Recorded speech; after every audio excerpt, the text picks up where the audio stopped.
When I signed, I didn't really know what was in my contract. This is everything you shouldn't do.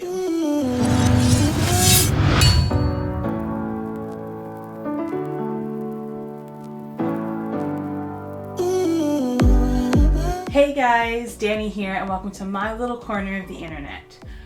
I'm sure by now all of you are familiar with the Megan Thee Stallion and the 1501 situation, but just in case you aren't, the long and short of it is that Megan signed a contract that gave her record label 1501 50% of publishing, 30% of touring, and 30% of merchandising. This is called a 360 deal, and it is very common in the music industry nowadays. The reason why these deals exist is because there has been a steady decline in the amount of money that can be made via just record sales, especially with newer artists. Someone like Taylor Swift, for example, can still sell a lot of CDs and actually has the power to be like, oh, I don't want my music on streaming on day one, and make people go buy records. So she can get those kinds of numbers, but for smaller artists, it is much more common for people to just stream their new stuff, which means that both the artist and the record label makes way less money. This also means that the record label wants a cut of every single aspect of the artist making money so that they can actually benefit from the whole person and not just from the declining music sales. Megan was about to release some new music, and as far as I checked right before filming, I think she actually ultimately decided to release the music, but she is very unhappy with the contract that 1501 had her sign when she first signed with them, and she wants to renegotiate. And she seems to not understand why 1501 is being so unreasonable and not renegotiating with her. This situation sheds a light on a lot of contract issues and a lot of disputes and a lot of things that people don't really think about when they're first getting into the music industry. So I would like to break down her video explaining everything that happened, and we can talk about it throughout and see where she went wrong and the things that she's not understanding, so that hopefully you can learn and not make those same mistakes. When I signed, I didn't really know what was in my contract. So right off the bat, she basically implies that she didn't read the contract when she was signing it. Now, this is something that you should never do. You should never sign a legal document without reading it over. And even once you read it over, if you don't understand everything that is in it or what some of the language is, don't sign it.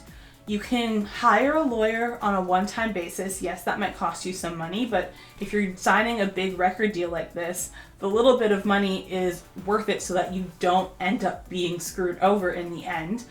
And as a general practice for life, you should pretty much never sign anything that you don't understand. And if you don't have a team, if you don't have people around you to look this over for you, find somebody. We live in the social media age. Ask around, ask other artists that you know, other people that you trust, to see if these things are normal and if they go with what you want. I was young, I think I was like 20. And I know everything that was in that contract. She claims that she was young and she was only 20 years old when she signed this contract. 20 years old is a legal adult. I'm sorry, like I'm 23. I don't really consider myself a full-on adult at this point. I don't have all of those life skills. I get it, and especially at 20, I was way less mature than I even am now. So I 100% understand that she was young, but at 20 years old, you should be old enough to realize that if you don't understand something and you don't know what you're signing, you shouldn't be signing it. I know everything that was in that contract. So when I got with Rock Nation, I got management, real management. I got real lawyers. And they was like, do you know that this is in your contract? And I was like, oh, damn, that's crazy. No, I didn't know. So I'm not mad at 1501. I wasn't upset because I'm thinking in my head, oh, well, everybody cool. We all family. It's cool. It's nice. Let me just ask them to renegotiate my contract. You cannot renegotiate your contract halfway through the contract. Why would the record label ever want to renegotiate with you in the middle of your contract? The time for negotiating was before you signed it. If you weren't okay with the terms that were in it at the time of signing, you should not sign it. You can't come back when they've already spent how much money recording your album, developing you, professional development, all the things that go into creating an artist and releasing music, and then be like, actually, I'm not okay with this, and now you need to renegotiate with me right now. In every contract, there will be a stipulation of the term, so how long the contract is in place for. You can negotiate before you sign, and you can renegotiate when your contract expires. The record label has no obligation to renegotiate with you in the middle of the term. If they are holding up their end of the bargain, you need to hold up your end of the bargain. This whole notion right here is ridiculous in my opinion. Soon as I said I want to renegotiate my contract, everything went left. Like, it just all went bad. It all went left. So now they're telling the that she can't drop no music. Again, here she's talking about how they won't let her release her music. At this point, she is not holding up her end of the bargain. The record label at this point would have poured a lot of money into the artist. So from their end of the deal is, okay, we'll pay for you to do all your professional development, we'll pay for all your marketing, we'll pay to record your album, we'll pay for helping you learn how to run your social media, etc., etc. That is their end. Your end as the artist is to make music. So if all of a sudden, when you're in the middle of the term of your contract and you're talking about you want to renegotiate, which you have no legal standing to do in the first place, it is wise for them to tell you not to release your music, because any sales of that music and ownership of that music, all of that is now up for debate and up for stipulation and up for a fight. So it makes way more sense not to get more entangled with the artist who is saying that they want to renegotiate in the middle of their term. So they're telling you not to release your music. That makes perfect sense. It wouldn't make sense to be like, go ahead and we'll deal with this after. That's just not how business works at all. You would want to make this whole argument as simple as possible. So if you release music and now there's revenue coming in from this music and you're already disagreeing about the revenue splits, why would you go ahead and release the music before you all figure out what is happening, since she seems to be so upset about the contract that she willingly signed? In any industry, people are always out to make money for themselves. You as the new artist have zero leverage. You might have your raw talent that you bring to the table, but there are also hundreds of other people with raw talent that they can develop. You don't have money, you don't have experience, you don't have the wherewithal of the music industry at that point. That is what the record label is bringing to their table. They have the resources, they have the money, they have the know-how to make you a successful artist. So why wouldn't they, when you have nothing to give them and you haven't proven anything yet, give you this most fair and favorable deal? Your music might go out of fashion, out of style before it even has a chance to release. You might pull like a Lindsay Lohan, Amanda Bynes moment and be completely canceled before your music even goes out there. So why would your first contract have favorable and equal terms to you when the record label is the one that is taking on all of the risk at this point? Yes, there have been plenty of instances of exploitative deals, and there probably will continue to be, but nobody is forcing you as the artist to sign them. It is up to you to look at the terms of the contract and say, is this worth it? If yes, sign. If no, don't sign and either look somewhere else or continue to build your audience, your craft, your leverage, and then come back to the bargaining table. You can't sit there and say yes now, and then they help you grow, and then you're like, but now I want more in the middle of my contract. That's just not how this works. It's really just like a greedy game. Like, it's really just real greedy. Wasn't trying to lead a label, wasn't trying to not give nobody money that they feel like they entitled to. This is going to be basically a repeat because she's at this point repeating herself, but again, they are not being greedy. They are asking for whatever they are entitled to. What they feel that they are entitled to is whatever it is stipulated in the contract is what they are entitled to. So if you're willing to be like, oh yeah, they can have whatever they feel they're entitled to, what they're entitled to is what's in the contract. So then why are we having this conversation? Why is she making this video and blasting it everywhere if she's saying they can have whatever they're entitled to? What they're entitled to is what is in the contract that you willingly signed at 20 years old as an adult. I just want to renegotiate some. Again, you can't just renegotiate whenever you feel like. Then what would be the point of the contract in the first place? Why would a label invest time and money into you if there is absolutely no guarantee and you can just change the terms of your contract whenever you feel like it? Then this whole thing would be pointless. So obviously, if anyone was using any common sense, her included, she can't just sit there and be like, well, now I want to renegotiate. These things aren't fair. Now I want to renegotiate. You should have done this before you signed.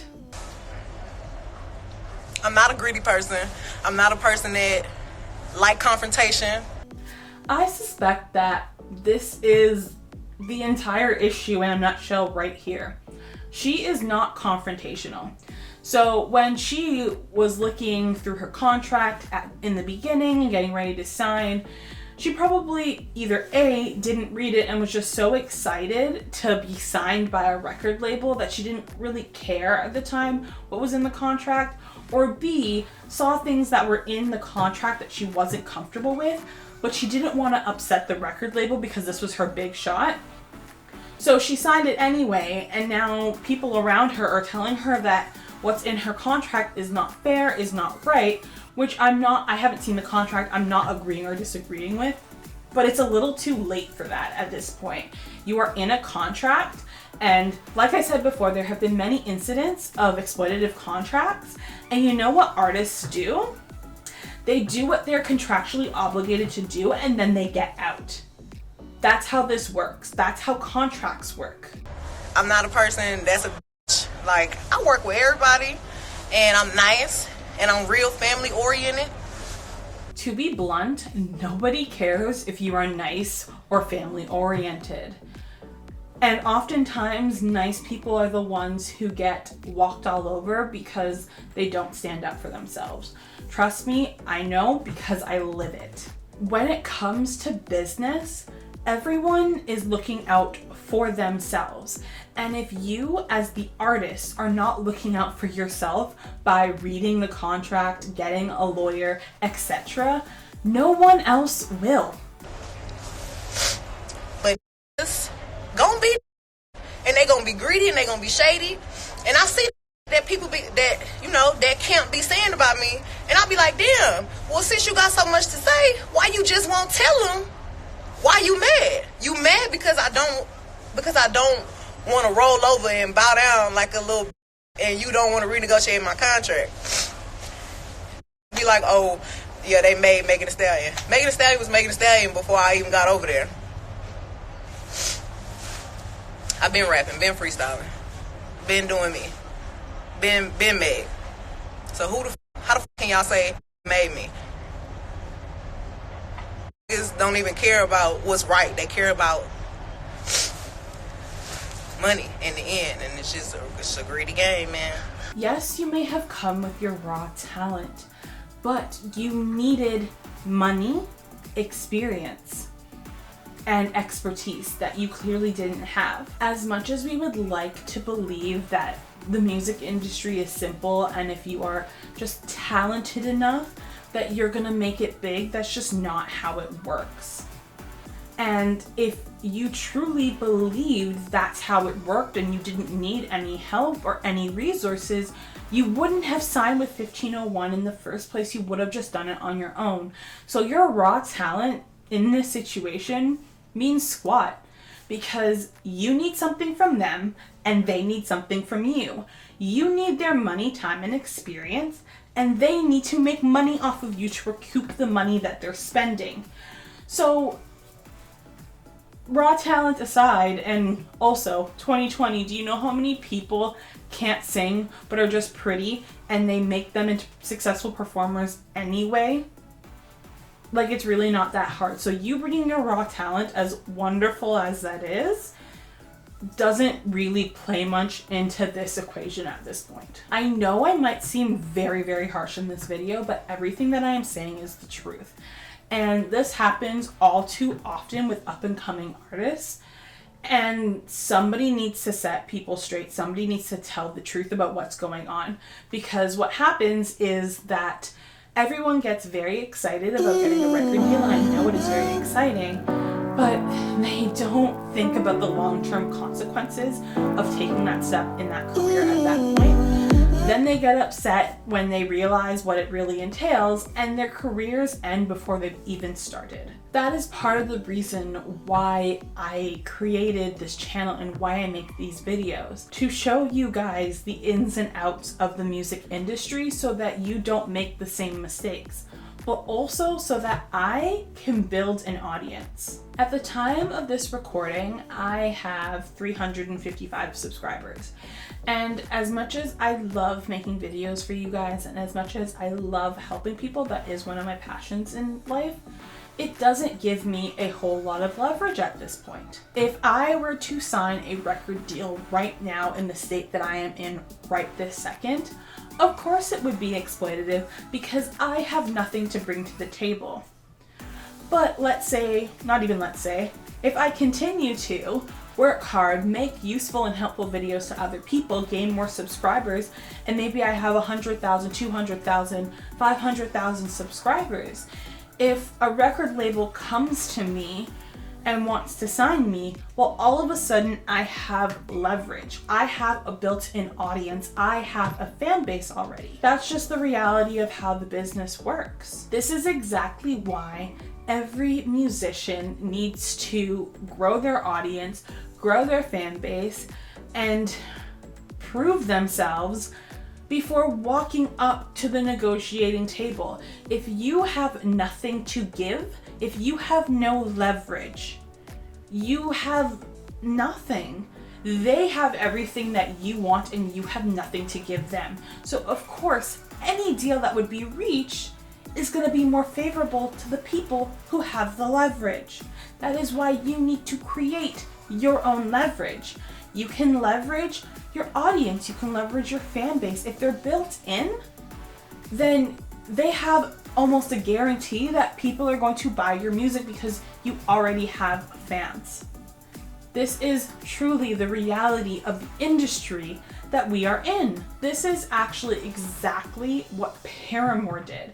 And I should truly do a case study on Paramore one of these days and how they got their record deal, because it's very insightful and a lesson on how to leverage your fan base and grow your leverage before coming to the negotiating table with a record label. The moral of the story is to be careful, build your leverage, and to know your worth.